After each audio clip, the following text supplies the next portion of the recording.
Happy holidays from your friends at Cornerstone, and best wishes from Nancy Lazar, who sent this Bordeaux box to you. I'm delighted to present the wines, and before I do, I think we should do a quick inventory of what you should find in the box. So first thing will be the Bordeaux guide, and this is actually a very useful little guide. We'll point out a few things, but first off, page 2, the map of Bordeaux. We'll use this a few times during the presentation. Then secondly, we have a vintage chart, and this is pretty great. It has all the recent vintages with their profiles of flavor, also some of our favorite wines, and it also has back vintages. So a pretty nice key to what's going on year to year in Bordeaux, which is as many of you know, a region that is very vintage dependent. Things move around from vintage to vintage. And then, of course, we have the wines, and everyone should have 3 bottles of Bordeaux wine, unless someone got to the package before you. So let me just show you the wine that we're going to start with, so you can get a little bit into your glass. And it's going to be the Chateau Citron, which has this lovely peacock on it. Chateau Citron au Médoc. So we'll go ahead and pour a little bit of this wine to start. And nice big glass is always good. Swirl it around without spilling anything. I wear my protective sweater anyway, in case there is a spill. But before we start, while we let the wine open up a little bit of background on the region of Bordeaux. So we're in southern France, not the southern France that you might imagine, not on the Mediterranean with pretty beaches with parasols and deck chairs. This is on the Atlantic side of southwestern France, and essentially we are in an area that has a lot of influence of water. We've got the Atlantic, we've got a big estuary called the Gironde. It's actually the largest estuary in all of Europe. It's 7 miles wide at the widest point. And then we've got 2 major rivers, the Dordogne and the Garonne. And the region is split into 2 major sections. I mean, there are a lot of different places with their varying, quality of wine and particularities, but the major thing is we've got a left bank. It's like Paris. We've got a left bank and we have a right bank, and they're different. The left bank is a younger soil area, gravel, sand, and this is where Cabernet Sauvignon is happy. Bordeaux is famous for its red wines. Cabernet Sauvignon is a very important grape, and it's on the left bank where we find the best Cabernet Sauvignon blends. Then over on the right bank, we have a different soil type, much older, and it's essentially limestone and clay. Why do we care about this? Well, those soils retain water, and Merlot loves to have water nearby. It's a very particular grape, doesn't do a great job in hotter climates. Miles in that movie Sideways didn't like Merlot because it burns up if it's in a climate that's too hot. But this part of the world is probably the best place on the planet for Merlot. So we'll taste one of those, okay? All right, so our very first wine, which I showed you before, is the Citron. And this is from a place called the Haut Médoc, or the High Médoc. It's above the city of Bordeaux. So this little nub right here is the city of Bordeaux. And we're basically talking about an area that's up here on the left bank. So what's the grape? It's going to be Cabernet Sauvignon dominant. And this is where you may want to hit pause for a moment, because these wines are not like your California reds. These are from this cooler growing area with a vintage variation. And the main thing is they're going to have quite a bit of mouth-watering acidity in them. So if you want to grab a wedge of cheese, or maybe some cold cuts, or if you want to grill up a steak, that is an ideal pairing to these wines. please go ahead and do so because I think you're going to find that very quickly tasting these wines, you're going to get hungry. Okay? You've been warned. So here we go. Our first wine, the Chateau Citron. I'm going to go ahead and swirl that and get the aromas working. Doesn't smell anything like California Cabernet at all, right? It smells kind of savory, and it's not big sweet ripe fruits. It's more kind of like wild berry fruits, you know, the ones that you pick off the bush that still have a little green nub or something. This is a different aroma profile. Different, but delicious. You'll see.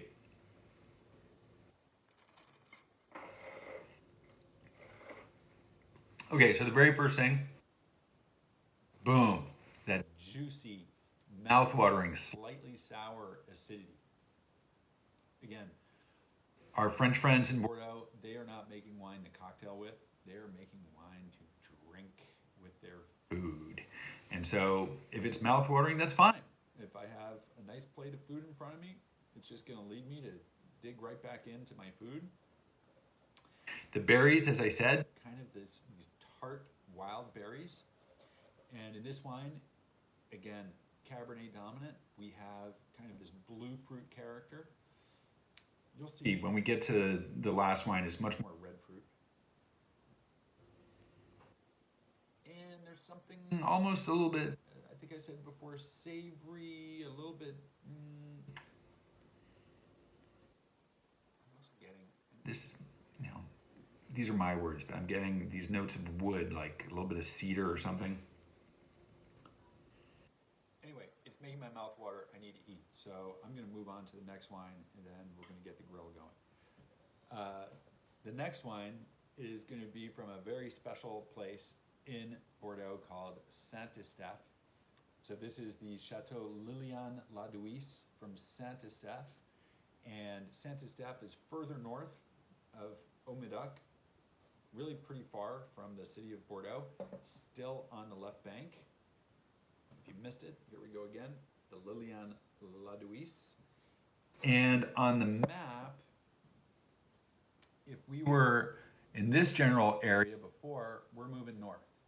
And when you move north, the estuary gets wider, the wind starts sweeping through a lot faster, and you've got the Atlantic a little bit closer, and you're also up a little higher topographically. So basically, we're getting, you know, a good amount of cooling influence up here, and not only is there gravel, but there's also clay and limestone, so the soils are actually a little bit cooler. So everything is a little bit cooler, and the wines tend to be, well, let's find out. Let's give it a smell.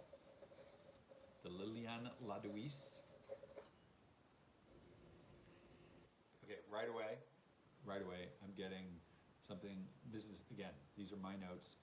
I'm getting something of spice, a little bit of pepper. My wine's been in my glass for a little while, so it's really coming up now. And I even get, yeah, there's licorice. There is definitely licorice in this, a little bit black. I love those aromas. And that's the thing with these wines, you leave them in your glass or put them in a decanter, give them some time, they're layered. You'll keep getting different things coming up, and it's kind of cool to see how it progresses. So, the Saint-Estèphe.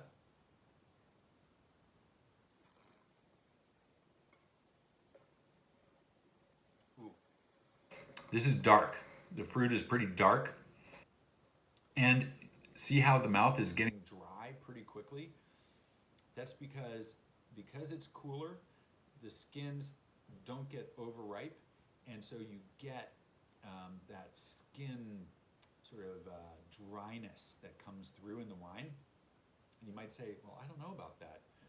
Believe me, if you have a good grilled piece of meat, some, you know, very silky, garlicky, buttery mashed potatoes, rich things, this wine is going to go perfectly well. I often say, what do you put on your steak? You put herbs or salt or pepper. This is a little bit of salt and pepper for the steak, truly. What's also interesting is there's a little bit more roundness in the mouth, and that's because there's a little more Merlot. Because there's that clay and limestone that Merlot likes up in Saint Estèphe, they put a little more Merlot in here, and thank goodness, because it helps to soften a wine that if it were 100% Cabernet would be a little bit tough. So it's definitely different. And if you're not certain, do what I do, which is drink from 2 glasses at the same time, and then you can really tell the difference.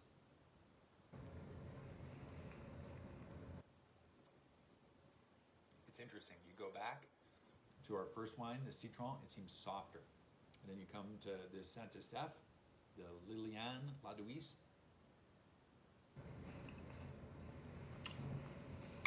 Yeah. It almost has like this this graphite darkness, real licorice darkness in there. With a good lacquered duck, it could be fantastic if you like that sort of thing. So those are our 2 wines from the left bank, the Cabernet side of Bordeaux. And again, we were up here. Now we're going to jump across this big estuary, and we're going to go into the right bank to the Saint-Emilion area. And there's a little place called the Côte de Castillon, which is near Saint-Emilion. Saint-Emilion, by the way, World Heritage Site, UNESCO certified, stunning little village, bucket list, gotta see it, all white limestone, ancient church, beautiful little sort of terraces where you can have your afternoon wine, beer, whatever.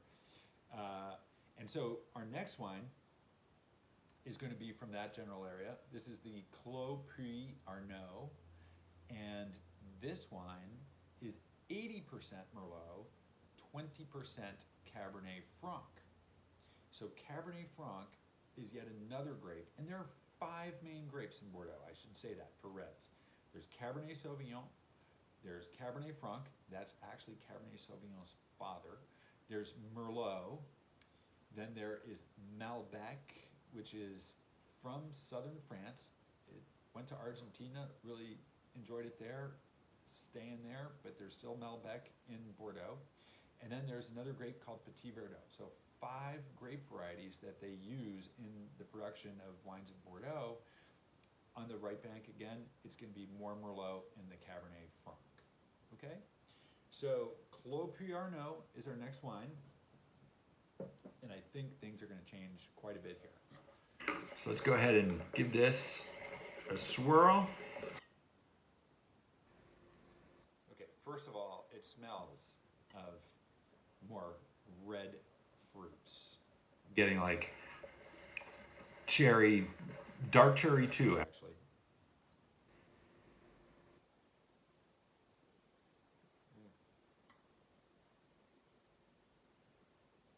Very different profile. When you taste it, it still has that mouth-watering acidity, but it is way lower than the Cabernet-based wines, much softer. Merlot is a softer grape in terms of acidity, lower acidity. It has a rounder profile in the mouth. It feels more sort of velvety, and it feels like it has more volume. Like the other wines were kind of straight, and this wine seems to be more mouth-filling.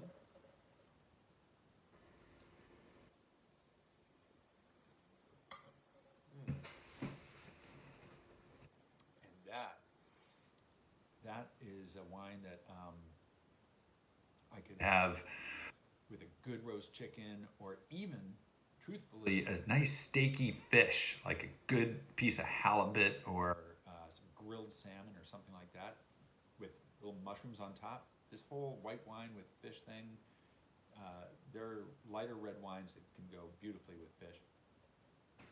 Notice how this wine finishes. Very different from the previous 2. It kind of has that chalky dryness on the finish, and I mentioned it before, they're growing these grapes, these vines, on limestone soil, and it's as if the grape is pulling up some of that chalkiness from the limestone. And again, Merlot loves that because it is a lower acid grape and it needs some water. if it cooks in too much heat, it loses its acid and it just kind of becomes, well, it isn't as elegant as this. So much more red fruited, different profile in texture. The finish is, yeah, a bit dry, but it's a different type of dry. It's not as sharp.